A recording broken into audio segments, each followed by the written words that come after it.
Hello friends, welcome செய்து உங்கள் சமையல். இன்றைக்கி பார்த்திங்கன்னா சூப்பரான ரெசிபிங்க. சப்பாத்திக்கு சூப்பரான சைட் டிஷ்ஷு. இது பார்த்திங்கன்னா செய்கிறதுக்கான நேரம் ரொம்பவே கம்மி, ஈஸியாக செஞ்சிடலாம். ஆனால் டேஸ்ட்டு செம்மையாக இருக்கும். சரி வாங்க, டைம் வேஸ்ட் பண்ணாமல் வீடியோக்குள்ளே போய்ட்டு சட்டுன்னு பார்த்துடலாம். இது பன்னீர்லாம் யூஸ் பண்ணி செஞ்சுருக்கிறேன். பன்னீர் இல்லாமலும் இதை செய்யலாம். ஃபஸ்ட்டு இதுக்கு தேவையான ஐட்டம் எல்லாத்தையுமே கட் பண்ணி எடுத்துக்கணுங்க. ஒரே சைஸில் சதுரமாக இருக்கிற மாதிரி கட் பண்ணி எடுத்துக்கோங்க. ஒரு பெரிய வெங்காயம் எடுத்துக்கோங்க. அதையுமே இந்த மாதிரி சதுரமாக இருக்கிற மாதிரி உங்களுக்கு எந்த ஷேப்பில் வேணுமோ இந்த மாதிரி கட் பண்ணி எடுத்துக்கோங்க. மூணுமே ஒரே அளவில் நம்ம சேர்க்க போகிறோம். இப்போ பாருங்களேன், பெரிய வெங்காயம் இந்த அளவில் கட் பண்ணி எடுத்துருக்கிறேன். இதே மாதிரி குடமிளகா இருக்குல்ல, அதையும் இதே ஷேப்பில் கட் பண்ணி எடுத்துக்கோங்க. ஆனால் இதில் விதை எதுவுமே இருக்கக்கூடாது. விதை எல்லாத்தையுமே கட் பண்ணிடுங்க. அதுக்கப்புறம் பன்னீர் இருக்குல்ல, அதையுமே இதே ஷேப்பில் அதே கப்பில் வர்ற மாதிரி சேர்த்துக்கோங்க. மூணுமே சம அளவில் இருக்கும் பொழுது டேஸ்ட்டு ரொம்ப நல்லாயிருக்கும். இப்போது மசாலா ஐட்டம் எல்லாமே சேர்த்துடலாம். எப்பயுமே நம்ம பன்னீர் பட்டர் மசாலா செய்யாமல் இந்த மாதிரியும் செஞ்சு பாருங்கள், நல்லாயிருக்கும் டேஸ்ட்டு. இப்போது காரத்துக்கு தகுந்தாப்பில் மிளகாய்த்தூள் இதில் சேர்த்துக்கலாம். நான் இதில் யூஸ் பண்ணுறது எல்லாமே காஷ்மீர் மிளகாய்த்தூள் தான் யூஸ் பண்ணியிருக்கிறேன். 1 டீஸ்பூன் அளவு காஷ்மீர் மிளகாய்த்தூள் இதில் சேர்த்துக்கோங்க. அதுக்கப்புறம் 3/4 டீஸ்பூன் கரம் மசாலா சேர்த்துக்கலாம். இதில் 3/4 டீஸ்பூன் உப்பு சேர்த்துக்கோங்க. இதுக்கப்புறம் எல்லாத்தையுமே நல்லா அதை மிக்ஸ் பண்ணி விடுங்க. எல்லாம் ஒன்றோட ஒன்று சேர்கிற மாதிரி மிக்ஸ் பண்ணி விட்டுக்கணும். இப்போது என்னென்னா, கடலை மாவு இருக்கு இல்லையா, அது 1/2 டீஸ்பூன் வர்ற மாதிரி சேர்த்துக்கோங்க. உங்களுக்கு அளவு நிறையா இருக்குது அப்படின்னா நீங்கள் சின்ன பவுல் எடுத்திங்கன்னா அதுக்கேற்ற மாதிரி பார்த்துக்கோங்க. சின்ன பவுல் எடுத்திருந்தீங்க அப்படின்னா அதுக்கேற்ற மாதிரி கடலை மாவு முன்ன பின்ன அட்ஜஸ்ட் பண்ணிக்கோங்க. அதுக்கப்புறம் இதில் எண்ணெய் சேர்த்துக்கோங்க. எண்ணெய் ஒரு 2 டீஸ்பூன் வர்ற மாதிரி, இது சின்ன ஸ்பூன் அதனால் இந்த தடவை சேர்த்தேன். 2 ஸ்பூன் வர்ற மாதிரி சேர்த்துட்டு, மஞ்சள் தூள் இருக்கு இல்லையா, அது ஒரு 1/4 டீஸ்பூன் வர்ற மாதிரி சேர்த்து விட்டுட்டு கையாலேயே இது நல்லா மிக்ஸ் பண்ணி விட்டுக்கணும். எல்லா இடத்துலையுமே உப்பு காரம் எல்லாமே போகிற மாதிரி கையிலேயே நல்லா அதை மிக்ஸ் பண்ணி விட்டுக்கோங்க. பாருங்களேன், இந்த மாதிரி இருக்கணும். இப்போது கடாய் வச்சுக்கலாம். அடுப்பில் வச்சுட்டு அதில் எண்ணெய் சேர்த்துக்குங்க. உங்களுக்கு எந்த ஃப்ளேவர் வேணாலும், பட்டரோட ஃப்ளேவர் பிடிக்கணும், நீங்கள் அதை கூட சேர்த்துக்கலாம். நான் இன்றைக்கி பார்த்திங்கன்னா இதில் கடலெண்ணெய் இருக்கு இல்லையா, அதுதான் சேர்த்துருந்தேன். இப்போது நம்ம இது பண்ணது எல்லாத்தையுமே மிக்ஸ் பண்ணி வச்சுருந்த எல்லாத்தையுமே இதை சேர்த்துட்டு நல்லா அதை வதக்கி விட போகிறோம். கடலை மாவு சேர்த்துருக்குறோம்ல, நீங்கள் நம்பவே மாட்டீங்க, அது அவ்வளோ ஒரு டேஸ்ட்டு கொடுக்குங்க. எல்லா இதுலேயுமே ஈவனாக போய் கோட்டாக இருக்கும். ஃப்ளேவர் சூப்பராக இருக்கும், டேஸ்ட்டும் ரொம்ப நல்லாயிருக்கும்.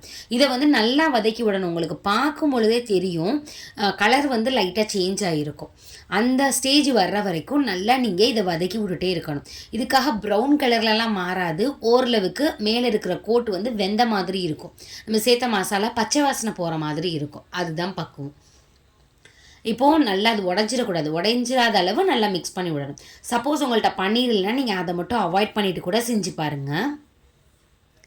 இப்போ ஓரளவுக்கு கலர் நல்லா மாறிடுச்சு, ஃப்ளேவரும் நல்லா வந்துட்டுருக்கு. இந்த மாதிரி இருக்குங்க. இப்போ இதை எடுத்துடலாம்.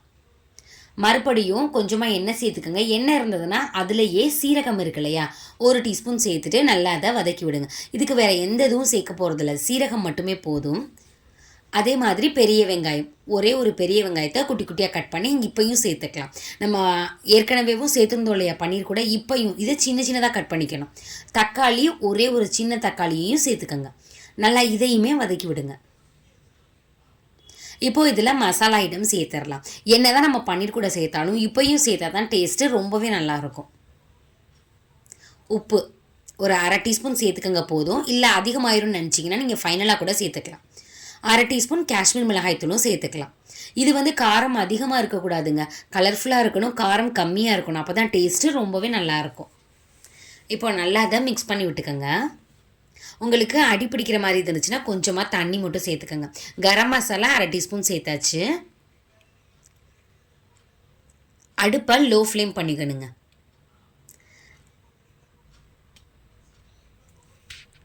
இப்போது கொஞ்சமாக தண்ணி மட்டும் இதில் சேர்த்துக்கோங்க.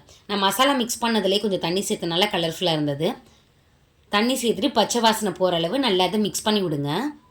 உங்களுக்கு உப்பு தேவைப்பட்டுச்சுன்னா கொஞ்சமாக சேர்த்துக்கோங்க. எனக்கு கொஞ்சம் கம்மியாக இருந்தது, நல்லா சேர்த்துருக்குறேன். இப்போது ஏற்கனவே நம்ம வதக்கி வச்சுருந்தோம் இல்லையா பன்னீர், அதை இதில் சேர்த்துக்குங்க. எல்லாத்தையுமே இந்த மாதிரி சேர்த்துட்டு நல்லா அதை மிக்ஸ் பண்ணி விடுங்க. நீங்கள் மிக்ஸ் பண்ணி விடும் பொழுது அந்த பன்னீர் உடஞ்சிடக்கூடாது. அந்த மாதிரி மெதுவாக இதை மிக்ஸ் பண்ணி விடுங்க. நம்ம சேர்த்துருக்கிறதுக்கு உப்பு காரம் எல்லாமே கரெக்டாக இருக்குங்க. நல்லா பரத்தி விட்டுக்கோங்க. இப்போ என்ன பண்ணிக்கலாம்னா கொஞ்சமாக தண்ணி சேர்த்துக்கோங்க. இதில் தண்ணியும் சேர்த்தாச்சு. இப்போ இதை அப்படியே ஒரு மூடி போட்டு மூடி வச்சிடலாம். இந்த ஸ்டேஜில் உங்களுக்கு உப்பு காரம் எல்லாமே கரெக்டாக இருக்குதான்னு செக் பண்ணிக்கோங்க. நம்ம சேர்த்துருக்கிறது இதுக்கு கரெக்டாக இருக்குங்க. இதை மூடி போட்டு மூடினதுக்கப்புறம் ஒரு 4-5 நிமிஷம் கழித்து இது எப்படி இருக்குன்னு பார்க்கலாம். 5 நிமிஷம் ஆயிடுச்சு.